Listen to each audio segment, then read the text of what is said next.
Syria, Iraq, ഇപ്പോൾ ഇതാ അഫ്ഗാനിസ്ഥാൻ. മുസ്ലിം രാഷ്ട്രങ്ങളിൽ നിന്ന് മറ്റ് രാജ്യങ്ങളിലേക്ക് അഭയാർത്ഥി പ്രവാഹം തുടരുകയാണ്. അതേസമയം തൊട്ടടുത്ത മുസ്ലിം രാഷ്ട്രങ്ങളായ ഇറാൻ, തുർക്കി തുടങ്ങിയ രാജ്യങ്ങളോ മറ്റ് ഇസ്ലാം രാജ്യങ്ങളോ അഫ്ഗാൻ അഭയാർത്ഥികളെ സ്വീകരിക്കുവാൻ തയ്യാറുമല്ല. അതിനാൽ ഇന്ത്യ എന്ന മതേതര രാജ്യം അഫ്ഗാനിൽ നിന്നുള്ള അഭയാർത്ഥികളെ സ്വീകരിക്കുന്നതിന് മുമ്പ് പലവട്ടം ആലോചിക്കേണ്ടതുണ്ട് എന്നാണ് ഈ അവസരത്തിൽ ഓർമ്മിപ്പിക്കാനുള്ളത്.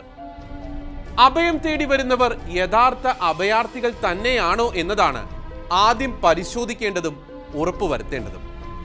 കാരണം സിറിയ, ഇറാഖ് എന്നിവിടങ്ങളിൽ നിന്ന് യൂറോപ്പിലേക്കും അമേരിക്കൻ രാജ്യങ്ങളിലേക്കും അഭയാർത്ഥികളായി അഭയം ചോദിച്ച് എത്തിയവരിൽ പലരും ഇന്ന് അവിടങ്ങളിൽ തീവ്രവാദികളാണ്.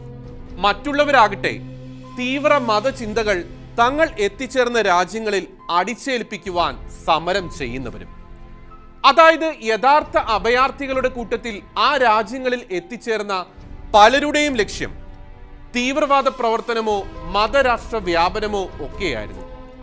ഇക്കാര്യങ്ങൾ ഇന്ത്യയിൽ സംഭവിക്കാതിരിക്കണമെങ്കിൽ നാം ഇപ്പോൾ ശ്രദ്ധിച്ചേ മതിയാകൂ.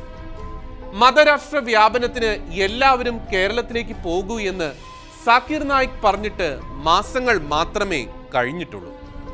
പല തീവ്രവാദ സംഘടനകളുടെയും സ്ലീപ്പിംഗ് സെല്ലുകൾ പ്രവർത്തിക്കുന്ന കേരളം അഭയാർത്ഥികളുടെ കൂട്ടത്തിൽ ഇന്ത്യയിൽ പ്രവേശിക്കുവാൻ കാത്തിരിക്കുന്ന തീവ്രവാദികളുടെ സ്വപ്നഭൂമിയാണ്.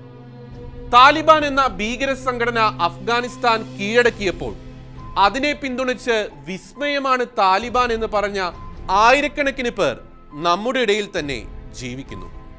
അവരിൽ പ്രശസ്തരായ വ്യക്തികൾ പോലുമുണ്ട് എന്ന വസ്തുത നമ്മെ ലജ്ജിപ്പിക്കണം. താലിബാൻ ഭീകരർ സ്ത്രീകളെ ബലാത്സംഗം ചെയ്യുന്നതിനെ പോലും ന്യായീകരിക്കുന്ന പുരോഗമനവാദികളായ ചില എഴുത്തുകാർ.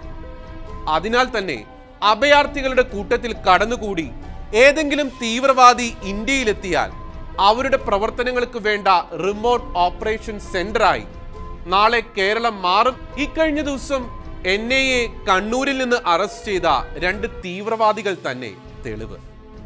അഫ്ഗാനിസ്ഥാനിൽ നിന്നുള്ള അഭയാർത്ഥികളെ സ്വീകരിക്കും മുമ്പ് ഇന്ത്യ വലിയൊരു സ്കാനിംഗ് നടത്തുക തന്നെ വേണം.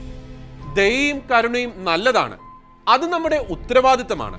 പ്രത്യേകിച്ച് ഇന്ത്യക്ക് അഫ്ഗാനിൽ സുഗമമായി പ്രവർത്തിക്കുവാൻ അവസരമൊരുക്കി ഇന്ന് അപകടത്തിലായവരോടും ആ രാജ്യത്തെ ന്യൂനപക്ഷ മതസ്ഥരോടും കരുണാർദ്രമായ കരം നീട്ടാൻ നാം തയ്യാറാകണം. എന്നാൽ അതിനൊപ്പം വിവേകവും വിവേചനവും അത്യാവശ്യം. ഇക്കാര്യം നമ്മെ ഓർമ്മിപ്പിക്കുകയാണ് ഫ്രാൻസും ബ്രിട്ടനും ജർമ്മനിയും.